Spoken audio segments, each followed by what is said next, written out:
بسم الله الرحمن الرحيم والصلاة وسلاما على رسول الله وعلى آله وأصحابه أجمعين. أقول فلان وباتو دابوا وكيالون وبنات لا رفوع نبي ومحمد صلى الله عليه وآله وسلم. قال الإمام رحمه الله تعالى: ومعرفة دين الإسلام بالأدلة. شيخ الإسلام محمد بن عبد الوهاب رحمه الله inú àlàyé tán ṣe fún wa nípa àwọn nǹkan mẹ́ta tí ó ṣe kókó tó kó sínú mímọ̀ Ọlọ́run Ọba àti ṣàlàyé àbí nípa tó jẹ mọ́ ìmọ̀ àti ṣàlàyé mímọ̀ Ọlọ́run àti ṣàlàyé mímọ̀ náà Muhammad sallallahu alayhi wa alihi wa sallam. Nǹkan ẹlẹ́ẹ̀kẹta tó kó sábẹ́ mímọ̀ nínú Islam oníkàmọ̀ Islam ní mímọ̀ pẹ̀lú ẹ̀rí. Al-adilla jam'u ad-dalil wa ma yutawassalu bihi ila al-matlub. Nta ń pè ní al-adilla ó ní ògbólóhùn tí ń jẹ́ plural form tí ń jẹ́ ad-dalil. Ad-dalil òun tí yóò bá lè pè ní ìtọ́ka àbí kí wọ́n pè ní in tí ń fẹsẹ̀ yẹn lénà, in téèyàn ń rí téèyàn ń rọ̀ mọ́ tí ó wá júwe ibi téèyàn ń lọ fún yàn tí jẹ́ ad-dalil lónìí yẹn. àwa làákàn máa wá ń tú kó lè di tí gbogbo èèyàn ó gbọ́yé, a máa ń tú wípé ad-dalil wal hujja náà, wípé ad-dalil òun tí ń jẹ́ ẹ̀rí. torí bá tí èèyàn bá sọ̀rọ̀ fún yàn kódà kó jọ́rọ̀ ayé tí èèyàn fẹ́ wà àṣíọ̀ lórí tí ó sọ, èèyàn ó béèrè wípé kí ni tó orí tó fi sọ eléyìí, kí ni tó orí tó fi sọ náà ní tí ń jẹ́ ẹ̀rí. ìdán tàbá ní ad-dalil nínú ìtumọ̀ òfin ẹ̀sìn yóò máa túmọ̀ ẹni tẹ́yàn rí gẹ́gẹ́ bí ẹ̀rí tí èèyàn fi ń wu ìwà kan, àbí tẹ́yàn fi ń ṣe ìṣesí kan, àbí tẹ́yàn fi ní ìgbàgbọ́ kan, àbí tẹ́yàn fi ṣe ìbádà kan tí ń jẹ́ ẹ̀rí nìyẹn nínú ìtumọ̀ ẹ̀sìn. èyí tí wọ́n ń jẹ́ ẹ̀rí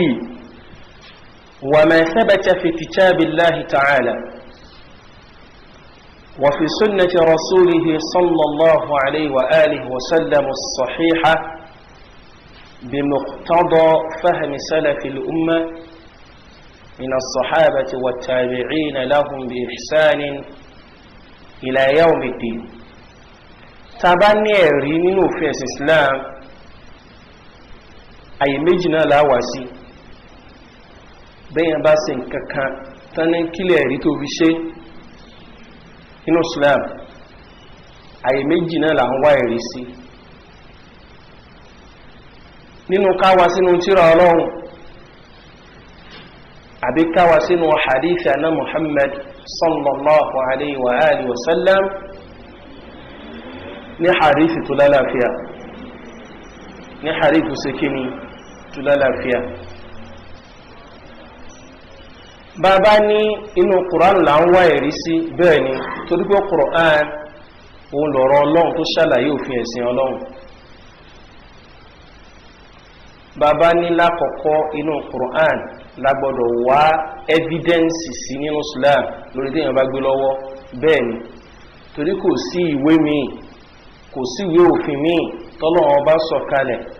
tó ní kí gbogbo ayé àti gbogbo mùsùlùmí lápapọ̀ náà kí wọ́n tẹ̀lé tójú òfin sánmà tọ́lọ́ ń sọ̀kalẹ̀ àfi al-Qur'an.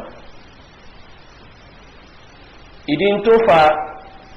tàbí gbọdọ̀ tún béèrè ẹ̀rí nínú hadith anna Muhammad sallallahu alayhi wa alihi wa sallam wọ́n ní pé ń tọ́lọ̀ rán sí wa in tó fi ṣàlàyé Qur'anu fún wa oní súnnà rẹ̀ sawa'an kanat sunnatan qawliya aw fi'liya in tánà fi ṣàlàyé Qur'anu fún wa oní súnnà rẹ̀ tó fi ṣe wípé kitabullahi wa sunnatu rasulihi sallallahu alaihi wasallam amrani la yanfakku ahaduhuma 'an al-akhar tírà Ọlọ́hun tí ń ṣe al-Qur'an àti haditha na Muhammad sallallahu alaihi wa alihi wasallam tó lálàáfíà nǹkan méjì ni wọ́n tí wọ́n lè yà lọ́tọ̀ọ̀tọ̀ wọ́n wà inseparable o lè sọ pé Qur'an nìkan ló máa lò kó máa lo hadith Ànábì gẹ́gẹ́ bí mùsùlùmí o sì lè pàdífì nìkan ló máa lò kó máa lo al-Qur'an ìkíní kejì náà ló pé òfin ẹ̀sìn fún wa hadith ta wá ní èyàn tó máa béèrè ẹ̀rí nínú rẹ̀ yìí ó gbọ́dọ̀ jẹ́ hadith tó lálàáfíà torí kìí ṣe gbogbo nǹkan bá lánàá bí wí náà lórí bẹ́ẹ̀ gbogbo tí èyàn kan bá ní ànábì ṣe ó wí ó sọ lọ́rọ̀ ó wù níwà kìí ṣe gbogbo rẹ̀ náà ní rí bẹ́ẹ̀ kárí náà àwọn ẹ̀dá tí wọ́n fojú pamọ́ sábẹ́ Islam láti máa parọ́ mọ́ Muhammad sallallahu alaihi wasallam èyí tọ́lọ́hun ti tú àṣírí rẹ̀ fánàbí náà kó tó fi láyé lẹ́yìn wípé àwọn kan ó padà máa wáyé o in tí wà nábì ò sọ nú ẹ̀sìn ó sọ lànábì náà fi wá sí kìlọ̀ ó fi ìkìlọ̀ lẹ̀ kó tó fi láyé lẹ̀ wọ́n ni man kadhaba alayya muta'ammidan falyatabawwa maq'adahu minan nar gbogbo ẹni bá parọ́ mímí ànábì tó máa parọ́ mọ́ mi kíru ẹni bẹ́ẹ̀ yẹ a máa wábi tí ó jókòó sí nínú náà àrí tó sọ yìí fún ẹni bá parọ́ mọ́ ànábì tóun mọ̀ pé rọ́lù pàmò ànábì bóyá ó jẹ́ni tí ò nímọ̀ tó gbogbo àwọn tírà tí wọ́n ń wọn hadithi mánàbì sí ló ń kà àwọn tírà tí wọ́n fi pa tí wọ́n kó àwọn hadithi irọ́ sí ló ń kà ló náà wá fi ń ṣàlàyé ẹ̀sìn tí ò bá yé ó lè ṣeéṣe kó ráforíjì wájú Ọlọ́run ó lè ṣeéṣe torí kó mà irú ẹni bẹ́ẹ̀ wá pọnadà fún kó lọ wá máa hadith ní Muhammad sallallahu alaihi wa alihi wasallam àmẹ́ni bá máa tí ò bá tún bá threat tọ́lọ̀ ń dákọ̀ọ́nù tánàbí dákọ̀ọ́nù hadithi yìí ìléríyà oníjẹ́ threat alwa'id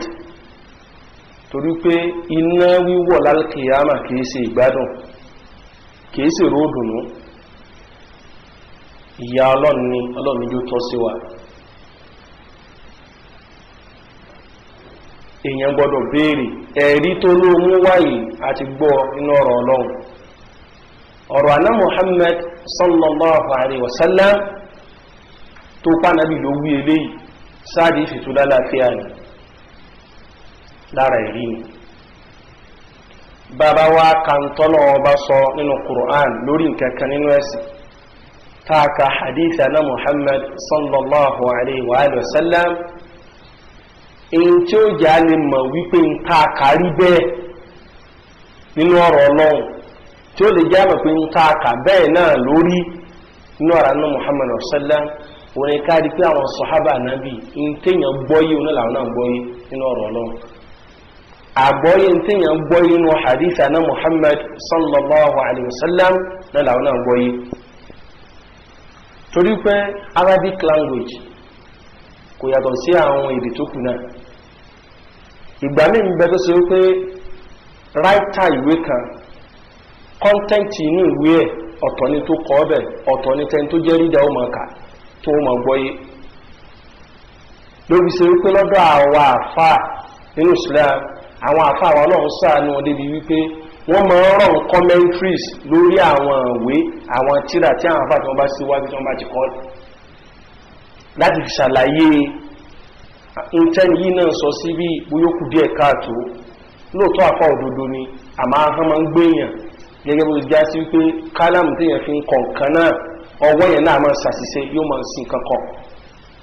during the course pé wọ́n rán commentaries ẹni tí ó rán commentaries lórí tírà kan òun náà gbọ́dọ̀ jẹ́ àfá ń táfà yìí kọ sí bí só bófin ọlọ́run ọba mu só bátà nábì mu sáwọn sàhábà ṣe bẹ́ẹ̀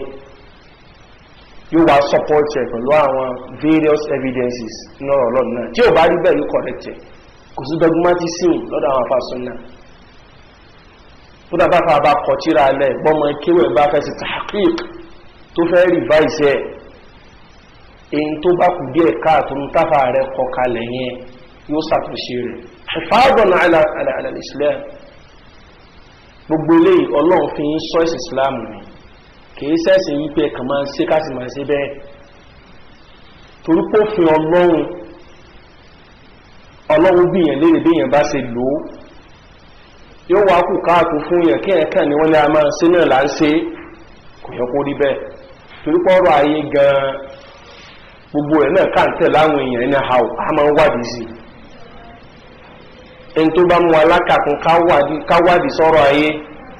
kátó sì gbéṣẹ̀ dandan ọ̀rọ̀ ẹ̀sìn ti wa náà a gbọ́dọ̀ wádìí sí pé síbẹ̀ náà lórí àwọn Abubakar as-Siddiq radiyallahu anhu Umar ọmọ Khattab Uthman ní Ali ní Abu Hurairah ní Abu Dharr Ghifari Musa al-Ash'ari gbogbo àwọn sàhábà yẹn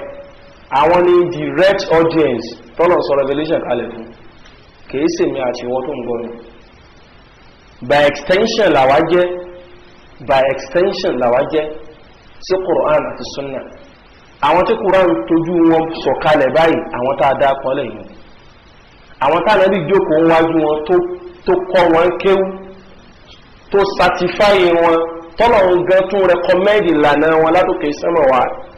àwọn yìí ni so bó ló ṣe mọ́ wá káyà kanú Qur'an tó wà ní ntẹ́mi gbọ́yé nù ó lè dá nǹkan gbọ́yé ìgbàgbọ́yé rẹ ó gbọ́dọ̀ wà in conformity sí àgbọ́yé àwọn sàhábà nàtàwọn tàbí ẹ̀wọ̀n in tó bá kanú haditha na Muhammad sallallahu alaihi wa alihi wa sallam tó ló gbọ́yé ni a gbọ́dọ̀ scrutinize tó gbọ́yé ká scrutinize rádà so ṣe déédé pẹ̀lú táwọn tó ń síwájú gbọ́yé torí pé lánàá wọn Islam ní àtẹ̀lé láti fi wo ìkọ́sí tàní Muhammad sallallahu alaihi wa sallam wala yasihu al-istidlal bil-kitab wa sunnati illa bi fahmi as-salaf as-salih bẹ́ẹ̀ kan bá ní tí mo ń sọ yìí ń bẹ̀rẹ̀ nù Kùránì in tí mo wí ń bẹ̀rẹ̀ nù hadithi tó lálàáfíà á ní àti gbọ́ ṣe tó gbọ́yé iná làwọn tí wọ́n jẹ́ sọ̀hábà gbọ́yé ṣe bó ṣe ń lò iná náà làwọn tàbí náà lò torí bẹ́ẹ̀ lómi náà bá ka ẹ̀rí ní ọ̀rọ̀ Ọlọ́run tó kánú hadith na Muhammad sallallahu alaihi wa sallam ìgbà tí ó bá máa lò òdì ní ó lò ta ń lò bẹ́ẹ̀ ẹjẹ́ má kò jíwe kan wá nígbàtí kan nínú àwọn èèyàn tí ń so òkú òbí rẹ̀ kan tó kú ó ní Ọlọ́run gan ní káwọn sòkú àwọn òbí àwọn ó torí pé wabil walidayni ihsana olólọ́ ní a ṣe dáadáa fóbì lára dáadáa tó sì pọ̀ dáadáa ká ṣe fóbì ó ní pé tó bá filẹ̀ ayé lẹ̀ káwọ àmàlà lẹ́yìn wọn ká sì ṣe gbogbo wọn sí ń ṣe òkú ni a ní orí àyàmú wa àmọ́ ta nínú àwọn sàhábà ànábì tó gbọ́n tí wọ́n gbọ́ yé yìí tó gbọ́ yé bẹ́ẹ̀ ànábì gẹ́tọ́ lọ́n sọ Kùránù kalẹ̀ fún bí bàbá rẹ̀ bá ti kúkọ̀ tó dé ilé ayé tí ààrẹ náà ti fi ilé ayé lẹ́gbà tó ń bẹ kékeré àsáà nínú àwọn sàhábà náà tó náà kírun síla sàhábà wò lànábì kírun síla tánábì wá sọjọ́ mẹ́ta rẹ̀ àbó wá sọjọ́ mẹ́jọ rẹ̀ àbó sọgójì ọjọ́ rẹ̀ ló fi pọnà fún wọn mùsùlùmí kìí kàn ṣe ní àpé èèyàn kan quote evidence nínú Quran àti Sunna ló fi wá gbàrọ̀ lọ́wọ́ rẹ̀ ẹ dákun sáré trace lọ́dọ̀ àwọn aṣíwájú wa nínú ẹ̀sìn àwọn tọ́lọ́hun ti fún ní ìwé àlìjẹ́nnà gan lókè ìpẹ̀kan ló fi láyé lẹ̀ sẹ́yìn kan lè lè pa bá wọn láyé ni kò sí rúmọ̀ ta fẹ́ mọ̀ mọ́nú sílá tó lè tó ti wọn àti lè bèèrè ọlọ́run bá tó wọn ọlọ́run yìí àwọn ẹni wọ̀nyí àwọn as-sahaba àtàwọn tabi'un àwọn tí wọ́n tẹ̀lé àwọn sahaba là ń pè ní at-tabi'un inú suratu Tawbah aya 100 ọlọ́ni was-sabiquna al-awwalun àwọn tí wọ́n gba wájú tó tún jẹ́ ní àkọ́kọ́ níbọ̀ wá bí méjèèjì o qualities méjèèjì yẹn kò sẹ́ni tó nínú àwọn mùsùlùmí èèyàn lè jẹ́ ní àkọ́kọ́ kó má já sáájú lórí kankan èèyàn lè má jẹ́ ní àkọ́kọ́ kó má já sáájú lórí kankan kó má jẹ́ tí ó gba wájú ṣùgbọ́n ní àkọ́kọ́ sí ni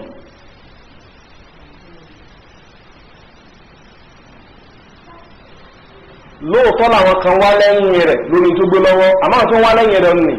achievement wọn lórí nǹkan yẹn ju ti ẹ̀ lọ so a lè fún ní masterhood lórí ẹ̀ àmọ́ kàn máa tọ́ka sí pé ẹni àkọ́kọ́ tó kọ́ bẹ̀rẹ̀ rẹ̀ ni àmẹ́talẹ́ tó gbégbá orókè jù ó lè jẹ́ tó wá lẹ́yìn rẹ̀ níbi ìlànà yẹn ṣùgbọ́n àwọn sàhábà ní Muhammad sallallahu alaihi wasallam àwọn lẹ́ni àkọ́kọ́ tó kọ́ gba ẹ̀sìn Islam lórí ilẹ̀ ayé bẹ́ẹ̀ bá sì ń wò pé talẹ́ tó rí ṣe jù tó gbégbá orókè ń bẹ́ jù àwọn náà ni kò sẹ́yìn kan sáájú wọn ó lè kírun láyé títí fá kọ́lọ̀ wá yọ́nú sí tó kí kó tó ìtàwó bá kìrìkí ó lè yọ zaka títí láyé kínú rẹ̀ wá mọ́ lórí zaka tó yọ kọ́lọ̀ wá fẹ́rẹ̀ rẹ̀ kó tó ti rúmúrú yọ kò sáwẹ̀ ìjáwẹ̀ ọ̀ràn yẹn ni ìjáwẹ̀ ilé ni kò sí bó ṣe lè wò mọ̀ ẹ́gbà tó kò sí bó ṣe wò kófin rẹ̀ yí ọ tó kó sófin rẹ̀ tó tọ́lọ̀ ń lè yọnu sí tọ́lọ̀ lè sáyìn sí tí ó wàá tó yìí tó sáyìn sí fún Uthman ibn Affan radiyallahu anhu kò sírú akíkanjú kan tó lè jẹ́ inú ẹ̀sìn láti dáàbòbò Islam yìí tó lè tó ètí àlì ṣe níwájú Ọlọ́run gẹ́gẹ́ bẹ́ẹ̀ náà nìkan ṣe wá rí nìyẹn káwọn tó wá sọ pé àwọn tàti ń bẹ láyé lẹ́yìn kò sí gbàgbọ́ kò sí irun kíkí àwọn gbígbà gbogbo nǹkan láfilẹ́ èyí tó bá tó wá náà kírun déédéé nú wa náà ìgbàgbọ́ rẹ̀ tún lè lẹ́ gẹ́gẹ́ ṣòro bá dé díẹ̀ báyìí ó pa mọ́ṣáláṣí tì yóò yin Ọlọ́run lódì lásìkò ṣòro gbàdí ṣòro bá lọ tó ìdùn wọn wá mọ́ṣáláṣí abárí inú àwọn ẹni dáadáa tó bá ní sì rí ní mọ́ṣáláṣí ní ọjọ́ mẹ́ta ẹ̀ tó ní ẹ̀ṣẹ̀un a ní wàhálà iná ni ẹni pé wàhálà wá bá ilẹ̀ wá ń bọ́ náà ọba tó dá yín jà tẹ́ palé rẹ̀ tì kílẹ̀ rẹ̀ wá máa yún a ní kò rí bí àfáà ájá àmì náà ni àbí gbọ̀ngbọ̀n kòókò ilé ayé náà ni kò rí bẹ̀ lọ́dọ̀ àwọn ẹni tọ̀ àáríkàánú àkọọ́lẹ̀ wípé ń bẹ nínú àwọn àtàbí'un tó já sí wípé kó di 40 ọdún ó sọ lọ́rọ̀ ní pé fórídí 40 sana 40 years mu'adhdhin mọ́ṣálásí ò pèrún sáájú òun kó tó dé mọ́ṣálásí láwọn ọ̀run jama mu'adhdhin mọ́ṣálásí ń pèrún mọ́ṣálásí bóun ni òun dé mọ́ṣálásí kò fún ibi àwọn ilé máa wo fíìmù lé nìkan máa pèrún ṣe báyìí sọ́rọ̀ àìtẹ̀ tara so kò kìí kàn wá ìjọ ọjọ́ jímọ̀ ńgbà bá gbọ́ wípé wọ́n kírun láti máa sáré jàbàjàbà yí ẹ tí ó bá lọ́nú wa wàílá bó ṣe ń lọ jímọ̀ ní ló sì máa bọ́gọ̀rọ̀ mùsùlùmí lẹ́gbẹ̀ẹ́ títì tí wọ́n máa wà lásẹ̀mblì wọ́n máa bá tí wọ́n lọ ẹ̀yìn lẹ́mọ́ tó bá yín tẹ̀ ń lọ jímọ̀ wọn náà ṣe ti wá lọ nínú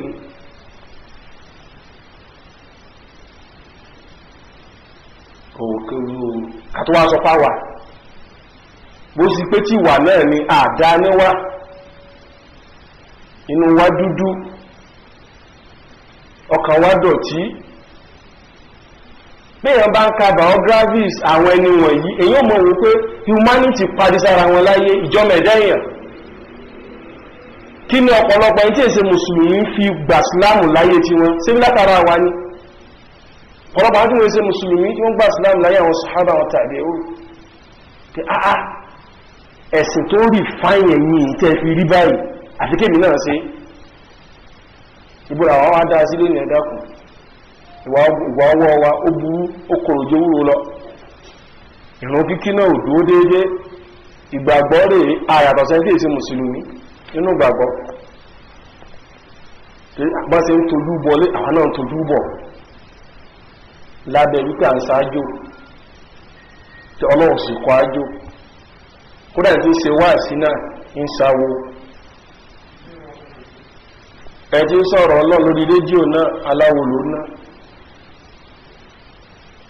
so a lè súnmọ́ wọn nípa ìyà ọlọ́run tàbá fẹ́ rí gẹ́gẹ́ bẹ́ ń tọ́lọ̀ ọba ó sàánú lójú alìkìyàmà àbí ká tẹ̀lé ìlànà àwọn sàhábà àti àwọn tàbí'ù ọlọ́run ní àwọn tí wọ́n gbáwájú àwọn ẹni àkọ́kọ́ nínú àwọn tí wọ́n ṣe híjírà kó ń gbòrò Mákà lọ Mẹdínà àtàwọn tí wọ́n tẹ́wọ́ gbà wọ́n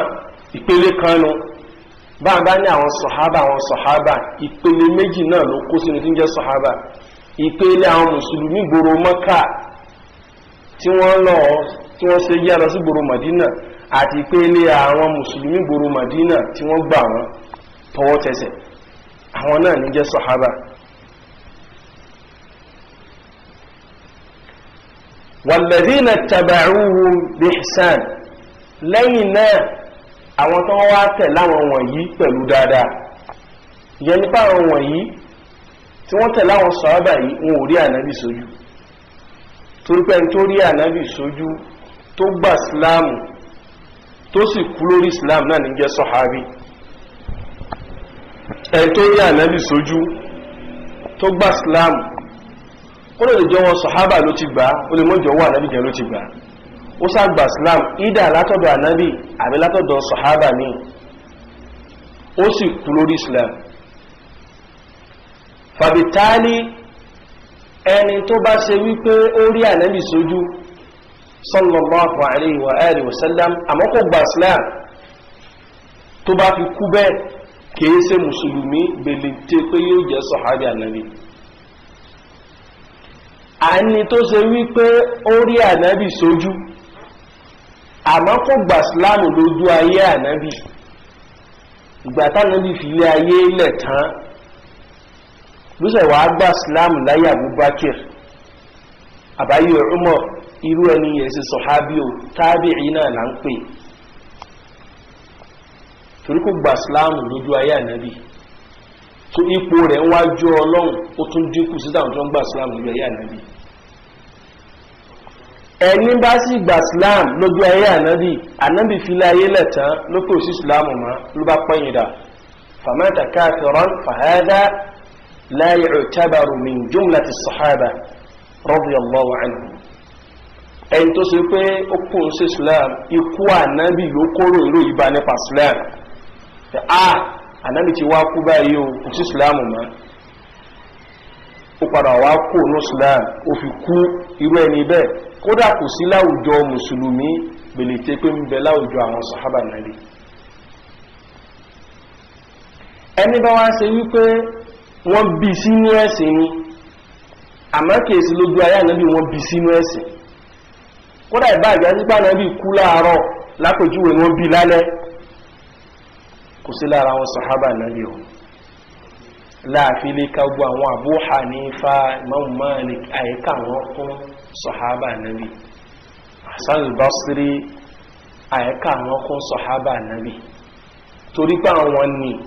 wọn ò gán ní ànábì sójú wọn bí wọn sínú ẹ̀sìn lẹ́yìn gbàtà náà bí filẹ̀ ayé lẹ́tàn àbáwọn wọ̀nyí wọ́n gbóòórùn ànábì àní wọ́n gbóòórùn ànábì torí pé àwọn ọmọ kéwà ànábì direct ni wọ́n kí lọ́dọ̀ wọn Al-Imam Abu Hanifata rahimahullahu ta'ala wọ́n ní àwọn bá ní tó lé ní 70 sahabiyan láyé, in tó lé ní 70 companions of the prophet àwọn bá wọn láyé táwọn mọ̀ wọn tí wọ́n ṣàlàyé báyìí lánàbí ìṣẹ́sìn, báyìí lánàbí ń wúwà, báyìí ní wẹ́wẹ̀, báyìí ní rìn báyìí bó ti rí rẹ̀. So wọ́n sún másìkò ànábì àmọ́ wọn ò bá ànábì lo ìgbà papọ̀. Ọlọ́run nírú àwọn ẹni bẹ́ẹ̀ náà tí wọ́n sì ṣe dáadáa, radiyallahu anhum wa radu anhu. Ọlọ́run bá ti yọ́nú sí wọn lórí iṣẹ́ tí wọ́n ṣe déwájú Ọlọ́run, ẹ̀sìn tí wọ́n sìn tí wọ́n fi lọ pàdé Ọlọ́run tẹ́wọ́ gbà, ìrun wọn Ọlọ́run bá dùnnú sí, ìgbàgbọ́ tí wọ́n gbé déwájú Ọlọ́run, ìmánì wọn ó ṣe déédéé ní tọ́lọ́run fẹ́ wọn ó ní pẹ̀lú òun, wọn ò nígbàgbọ́ òdì sọ́lọ́run.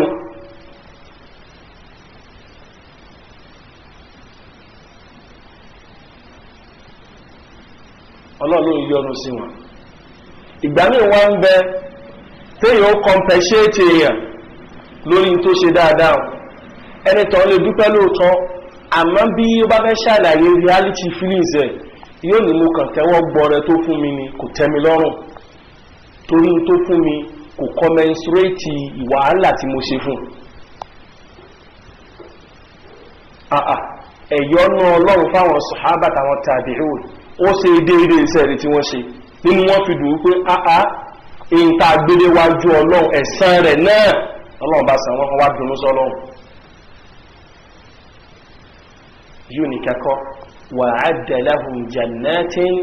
tajri tahtaha al-anhar khalidina fiha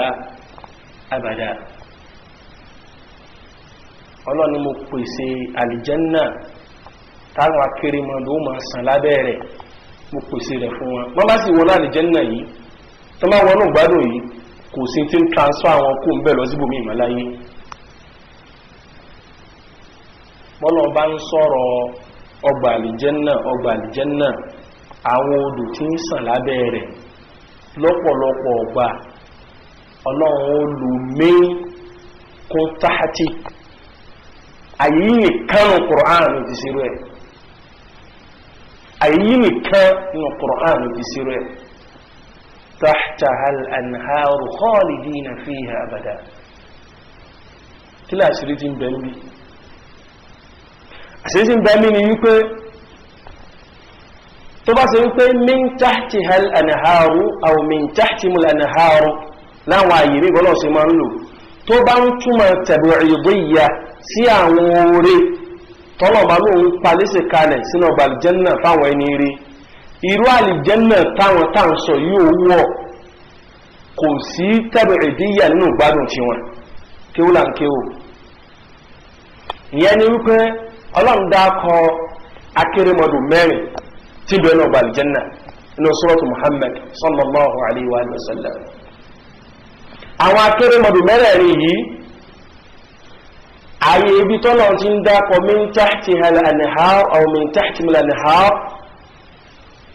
pé àwọn akérèmọdò yìí ń sàn lábẹ́ àlìjẹ́nà. tó bá ṣe pé ní tọ́lọ̀ ń lò ń bí ó ní í ṣe pẹ̀lú pé àwọn akérèmọdò yìí àtàwọn ìgbádùn tó kù yìí àwọn tó bá wọnú rẹ̀ ó lòdì wọn tí wọ́n rí tó bá ṣe kó bá túmọ̀ rẹ̀ àwọn sọ̀hábà àtàwọn tàbíùn náà yìí tí wọ́n lòdì wọn ìgbádùn tí wọ́n lòdì wọn ìgbádùn tí wọ́n lòdì wọn torí pé iṣẹ́ eré wọn náà kò sí fi wí tẹ̀dá kanú ẹ̀sìn.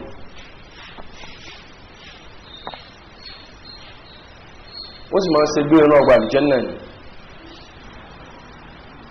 nínú àyà yìí ká kẹ́kọ̀ọ́ kan bọ́n bá dákọ̀ àwọn sọ̀hábà náà Muhammad sallallahu alaihi wasallam àwọn àfáà súnnà ní ká máa ṣe at-taradi anhu ká máa ń pọ́lọ̀ kó bá ní yọ́nú sí wọn pẹ̀lú gbólóhùn radiyallahu anhu. wọ́n bá dákọ̀ àwọn at-tabi'un a máa ṣe radiyallahu anhum á sì fún wọn náà gbogbo mùsùlùmí bó ti wò páyà Ọlọ́run Ọba tó, bó ti wò bẹ̀rù Ọlọ́run Ọba tó, bó ti wò níṣẹ́ rí lọ́wọ́ tó, bó ti wò kírun fún Ọlọ́run Ọba tó,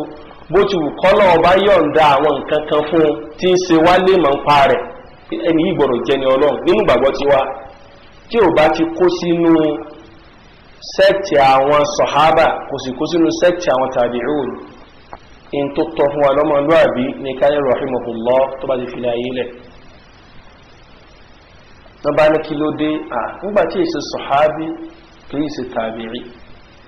gbogbo àwọn gbólóhùn yìí náà ni wọ́n níwọ̀ wọn nínú ẹ̀sìn rahimahullah bẹ́ẹ̀ bá sì ní nawwarallahu qabra kankan náà ni Ọlọ́run kó fi mọ́lẹ̀ gbà inú sàárè rẹ̀ ní túmọ̀ kẹ́ náà ni turan tí ìmọ́lẹ̀ bá gbà inú sàárè rẹ̀ dáadáa ti rí kí Ọlọ́run àbẹ́jí sàárè rẹ̀ bá ṣókùnkùn bírímù ìtọ́ka ni ẹ̀pọ́ náà bá ń bínú sí gbogbo ẹni tí ó bá ti jẹ́ sọ̀hábí annabi tí ó sì jẹ́ tábìí ẹjá bá wọn lórí rahimahullahu ta'ala àbí rahimahullahu ta'ala rahmatan wasi'a ẹ má jẹ́ alógbóló radiyallahu an káwọn lò fún wọn ní fi máa ń síyàn lé màlé ni kódà lọ́dọ̀ àwọn apá kan èèyàn tí n kankan wọ̀n sí dáadáa nú ẹ̀sìn nínú àwọn aṣíwájú wọn tí ń bẹ láyé gama bá dákọ wọn ó sì sọ pé radiyallahu ta'ala an lẹ́ni tí ó ti kú ganu wọn ẹlùmí wà ní àdámà láwà yátà ọ̀nà máa ń wí àwọn tí wọ́n mọ́ túnmọ̀ kéwú ní àwọn tí wọ́n mọ́ kéwú ní ó dàdámà láwà yátà wọn ọlọ́jọ́ ojú sáyé túnmọ̀ rẹ̀ ní ó bá jù sáyé ṣe ìsábùkù tọ́lọ̀ ti ẹ̀gbá ọmọ ní àdámà láwà yátà wọn èpè ní ọlọ́run bá jẹ́ ó lò nínú ọdún ẹ̀jẹ̀ mọ̀ bẹ́ẹ̀ lọ́nkú fún tó wáyé sọrú ẹ̀ ọlọ́mọdé ìsẹ̀yìn kù dáadáa ó sẹ́yìn kù fún dáadáa ó ti tó máa dámà láwà àyàtà ò gbóná ti rí títí ẹ̀ ọlọ́mọdé kú láíláí àrẹ́mì gan kú tó lára àwọn àyíboro tí a máa rí lọ́dọ̀ wọn nìyẹn ọlọ́run kó ṣàánú nínú àyà ní suratul Baqara verse 127 ọlọ́run ròyìn àwọn sàhábà náà Muhammad sallallahu alaihi wasallam ọlọ́run fa in amanu bimithli ma amantum bihi فقد اهتدوا وإن تولوا فإنما هم في شقاق فسيكفيكهم الله وهو السميع العليم Ọlọ́run láwọn tí wọ́n ń bọ̀ lẹ́yìn ní sọ̀hábà nábì tó bá ṣe pé rú gbàgbọ́ tẹ gbédéwájú mi làwọn náà bá gbédéwájú mi tó bá ṣe pé bẹ́ẹ̀ ṣe ṣẹ̀sìn làwọn náà bá ṣe faqad ihtadaw wọ́n ti mọ̀nà ẹni ìmọ̀nà ni wọ́n wà in tawallaw àwọn tó bá gún rí kúrò lórí ìlànà tẹ́yìn náà dúólé lórí fa innama hum fi shiqaq dájúdájú inú ìyapa ẹnu wọn ma wà ash-shiqaq al-khilaf al-aqdi wal-manhaji wọn ma takora wọn ni àyà yìí ń túwà sí nǹkankan fún wa wípé the only compass tó lè jẹ́ kí gbogbo mùsùlùmí ṣọ̀kan láyé tabagbámú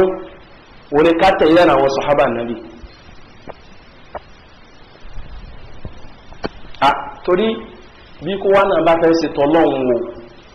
tí ṣe pé bóyá ìfẹ́ ní àbí ti àníyàn míì bá bá jọ ń dùn kankan mọ́wọ́ eléyìí ló right eléyìí ni ò right eléyìí ló right eléyìí ni ò right a sì jọ kéwú àjọ gbọ́yé àjọ kàdísà náàbí àjọ gbọ́yé ẹni ló kàn kù wá kù ní wípé ìjárí áfàrù fún ọdọ̀ àwọn sálàfù sọ́ọ̀lẹ̀ bàbá ti rí bárùkú ní ìṣe kíni a ti jùwọ́lẹ̀ kò so in tí ó jẹ́ qat'u nizaa in tí a lè pè ní tó lè jẹ́ kí apá ẹnu kó di aláìsí láàrin wa táfi lè pa to some extent الفهم السلفي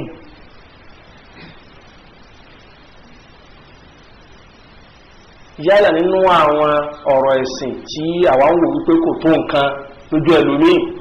tó ń tẹ́lẹ̀ ìbá ní ò tó nǹkan nígbà táwọn àfáà bá fẹ́ ṣàlàyé bí ìsìláàmù sọ yóò sì ní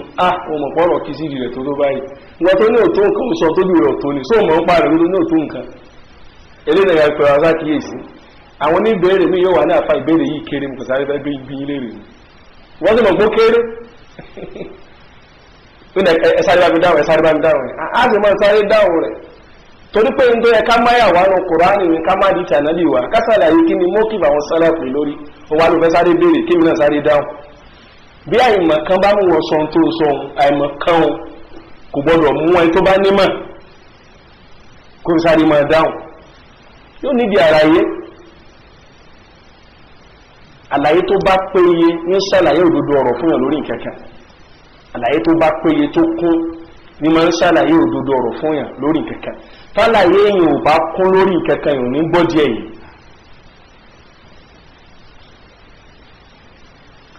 bá a bá fi tẹ̀lé lánàá àwọn sọ̀hábà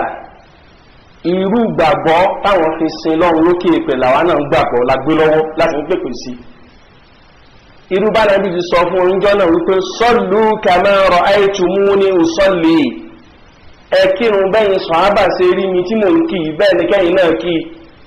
àwọn sọ̀hábà wà wọn ò yá hún wọn ò jàǹbá bá nàbí náà ṣe ń kírun wọn fi sọ̀wọ́ sáwà náà Usman bin Affan radiyallahu anhu wọ́n pe Imran bin Hussein ń jọ kan wọ́n ní bá ń gbómi àlùwàláwá Allahu Akbar àwọn sọ̀hábà nàbí wọ́n tún mọ́ wá kọ́ra wọn ní tí wọ́n bá tún kọ́lọ́dọ̀ ànábì pé ayé ń lè ṣe é ṣe yóò tànábì kọ́ wa lélé ìwò sí ń jòkúnjọ́ náà fẹ́lẹ̀ náà kún ètò ti mọ̀ tẹ́lẹ̀ níwà Imran bin Hussein gbájú àlùwàlá wa ó wá ṣe àlùwàlá Usman ṣe àlùwàlá ìta ó wá ní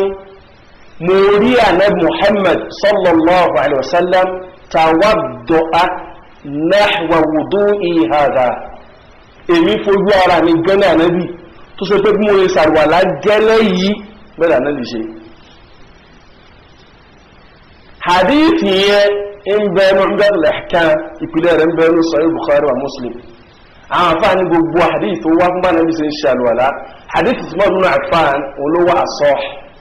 tó claim authority Usman claim authority pé náà ní gbogbo àwọn sàhábà ànábì ẹni tó mọ bí mo ṣe gbá ànábì ṣe ń ṣàlùwàlá jù èmi ló yé jù bọ́ọ̀nù wọ́n tí wọ́n ń ṣe tiẹ̀ lẹ́nu sáré bájá àwọn sáré bájá ló wà láńbẹ́ àwọn sáré bájá èyí ni ọmọ èdè máa ń fi omi sí nígbà tí ń fi agírá nígbà tí ehoro ti bá ń gbóòórùn nǹkan fọmi sí mú alẹ́ sí òde tó bá wù kó lè fọmi sí mú kó fàámú alìsìnṣà tó mọ́ ìsìnfà àwọn tí yóò sì rẹ̀ orígun ni wọ́n jẹ́ ní àlùwàlá bẹ́yìn ò bá fómi sí múdá kàtà òsè èèyàn ẹjí kàtà bá ń ṣe ń lè ọlọ́run wà níyàn rẹ̀ bó sì ń bẹ̀rẹ̀ àwẹ̀ náà mọ́ fómi sí mú kó mọ́ tàtí mú wa máa mú omi àwọn àti mú omi torí pé iye orun náà jáde sí ikùn ànábì tó bá dídì inú àwẹ̀ tó ń gbàwẹ̀ lọ́wọ́ má exaggerate is nothing má fàmì sínú púpọ̀ jù débi tí ó wà sọ̀kalẹ̀ sínú ikùn àmọ́ òsínú òsí àsìkò àwẹ̀ kàtà òsì máa dà ọ́ láàmú fàmì sínú dáadáa kó wá fi afẹ́rẹ́ kò fi fẹ̀ síta má kà sí gbígbà pé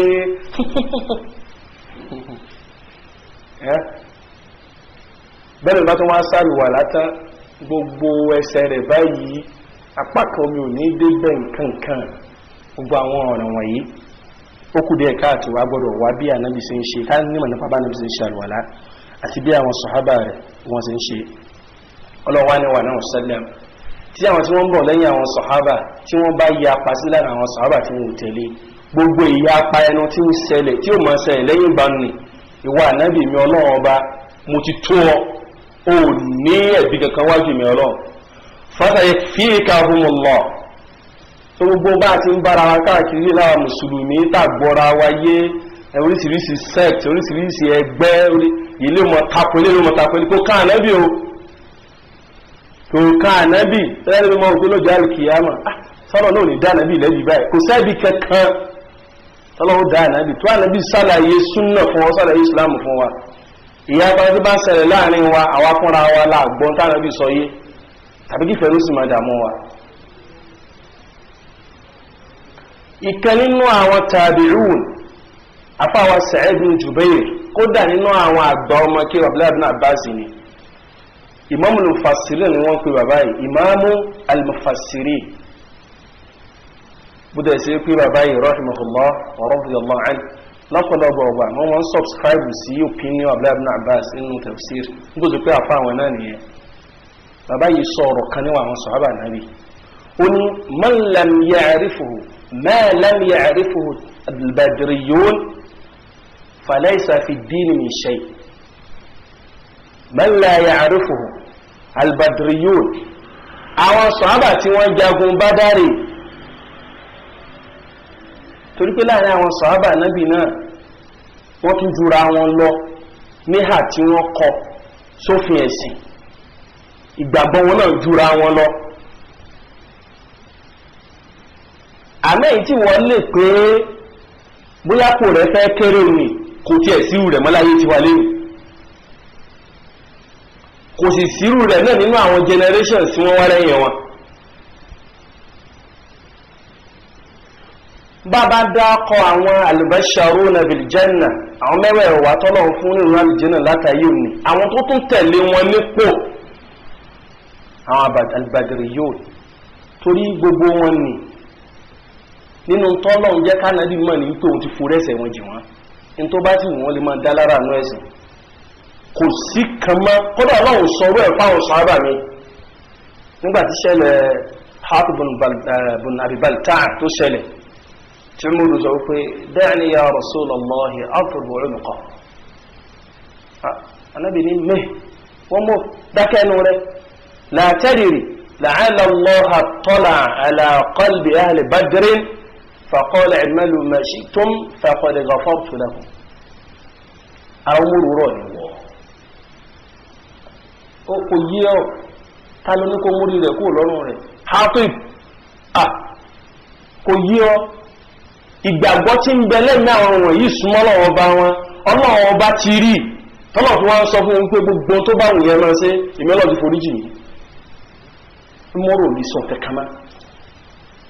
òun ni bàbá wa rí sọ wípé ma lam ya'rifuhu al-badriyun èyí táwọn sàhábà tí wọ́n kú sójú ogun Bádàrì yìí àbáwọn tí wọ́n yé inú wọn ń tọ́mọ́ láwọn mọ́ inú ẹ̀sìn kò lè jẹ́sìn láyéláyé àwọn Badriyun wọn ò mọ̀ Qadiriyya wọn ò mọ̀ Tijaniyya wọn ò mọ̀ Naqshbandiyya wọn ò mọ̀ Ahmadiyya wọn ò mọ̀ Shia wọn ò mọ̀ Jahmiyya wọn ò mọ̀ Ash'ariyya wọn ò mọ̀ Jabatiyya gbogbo àwọn yàyàyàyà kò sí ìyàwó sàhábà kan tí ń lọ òde kan gbogbo Sunday tí lọ sọ́sà látù kò sí násàtì lójú ayé Ànábì kò sí kọ̀ríbù kò sí bàsítù kò sí bàyídù kò sí wàsítù kò sí àálá kò sí asfal kò sí ayman kò sí yàsá kò sí tàbílìgì káàsọ̀ àbà kan rán sàhábà Ànábì kó máa ní káàkiri ìlú kò sí tó rẹ̀ sálájọ ẹni bá ń gbàgbọ́ ní sáà máa ń rìn káàkiri tó gbé sẹ́ẹ̀tì ẹnìyẹn bẹ́ẹ̀ bá sì ń jẹ tó yẹ ti mú èyàn ó gbèrú láti fojú tó kò sí náà sàhábà ti dẹ́rọ ẹ̀wọ̀ pure Islam ni wọ́n gbé lọ́wọ́ pure Islam bọ́lọ̀ bá ti gbẹ́sìn rẹ̀ kalẹ̀ yìí náà là ń pè gbogbo wa sí gbogbo ti lámàáyín ìyẹn kìíní kan bá bá ti jọ padà síbi táwọn sàhábà náà ń ṣe inú ẹ̀sìn ẹ̀rì pé gbogbo ẹ̀ ló sì ṣe kí ni yóò wàláhì má wo ìran má wo ẹ̀yà má wo àwọ̀ ní lárúbáwá làwọn àwa ìsì lárúbáwá kìnnìkan wọ́n sì wo èdè Islam Haúsá ti le jù Islam Yorùbá ló dáa jù sórí gbogbo àwọn ìrákàtà nǹkankan èṣù ló rascalize ọpọlọ wa èṣù pé Islam àwọn kan ó simple Islam àwọn kan ó le Islam àwọn kan ó moderate èṣù ní gbé sí in tó kẹ́kọ̀ọ́ wọn mùsùlùmí ni wípé ẹ dákun irú Islam wo làwọn bá kiri ṣe bó bá ti dì mú ló bá parí Umar Uthman Ali lọ́pọ̀ ọgbàrá níbi mo sọ wípé mo rí Abubakar àti Umaru náà gbà Janna Abubakar jáde Umaru jáde tálẹ́ bí mo sọ nípa wọn àwọn ilé ìwà wò wọ́n o ìjọ tó lọ́wọ́ bá ń fún wọn ní ròdùn àlìjẹ́nà látòrí àhán nábì wọn wá sí ayọ̀yọ̀ ìjọ náà wọ́n tún lékún sí níbàdà kí wọ́n ti sọ fún mi àti ẹlẹ́yìn ẹnu pé abẹ́ tí ń ṣe náà ní ẹ̀sì máa ṣe lọ kò sì ní wọ́n mọ́sálá sí mọ́ torí pé ilé wọn sẹ́sì ó sì dá wákà fún ó parí yóò ti wá gbẹ́sẹ̀ jẹ́ pé ibi tá a bá dé yìí ẹni máa ń tọ̀ bí kú bá ti ẹ̀délé ní náà ní ìsìn ẹgbẹ́ ń kọ́ kankan owó gbá mọ́sálásí bí ìlà ẹ̀rọ wákà fún tó wá ń bí kú bá ti ẹ̀délé ní ìwọ́sẹ̀ kan síwájú ọlọ́run kò mọ́ ti jẹ́ mọ́ntánà kó mọ́ ti dé mọ̀ ní kò yá tún ṣe àwọn tá à ń sọ yìí tó ń ti bọ́rọ̀ ti fún wọn ní ìrọ̀lì jẹ́ náà tó ẹ̀rú tó ń bà wọ́n ni yad'unana raghaban wa rahaba tó bọ́lọ́wọ́ bá dọjọ́ bọ́lọ́wọ́ bá ní òsì wọ́n bẹ̀ mọ́ kọ́ kí ni tó fẹ́ ṣe tó bá dọjọ́ náà tọ́lọ̀ tó dá bí mo ní ẹwà lè jẹ́nà láyé ó dá wọ́mọ́lé nì búrẹ̀ sí pọ́lọ́wọ́ bọ̀ ní yapa àdéhùn rẹ̀ káàkiri ẹ̀ pọ́lọ̀ bá jẹ́ sọ bẹ́ẹ̀ ṣé wọ́n fi ìrìnà sọ lọ́nà tí wọ́n lékún níbẹ̀rẹ̀ ọlọ́nà ọlọ́ndàkùn mọ́sáì sí wá lẹ́ni tí ó lè máa rìn lànà àwọn wọ̀nyí ọlọ́n kó bá yọ́nú sí gbogbo wọn kó bá kẹ́ wọn kó ṣàánú àwa náà ìṣẹ̀mí tiwa tá à ń lò lẹ́yìn àtàwọn tó tún máa lò lẹ́yìn tiwa ọlọ́run kó mú wa lépa bá wọn sàhábà náà sẹ́lá bó jẹ́ ṣe wípé inú sura tàbí kí òun tó fúnra wáyé ọlọ́run ni wa akharina minhum lamma yalhaqu bihim wa huwa al-azizul hakim dhalika fadlullahi yu'tihi man yasha wallahu dhul fadli 'azim àwọn náà ọlọ́run tó rí fáìsì wa akharina minhum àwọn míì nínú àwọn mùsùlùmí lamma yalhaqu bihim wọn ò lè lépa bá wọn sàhábà a lè lépa bá wọn ṣùgbọ́n àmọ́ bẹ́ẹ̀ lọ́run kọ́lọ́n kó fi ẹsẹ̀ wa kó fi lé náà jí wọn táwọn wọn bá sì dá tágbìyànjú tí gbàgbọ́ wọn yapa sí ti wọn tí wà wọn yapa sí ti wọn ń lè ṣeéṣe ó lè pàdé jẹ́ nìkan náà láti ọmọ wòrà wa Allahumma shurna ma'a zumratihim Allahumma shurna ma'a zumratihim Allahumma shurna ma'a zumratihim waj'alna min ibadika as-salihin subhanaka Allahumma bihamdik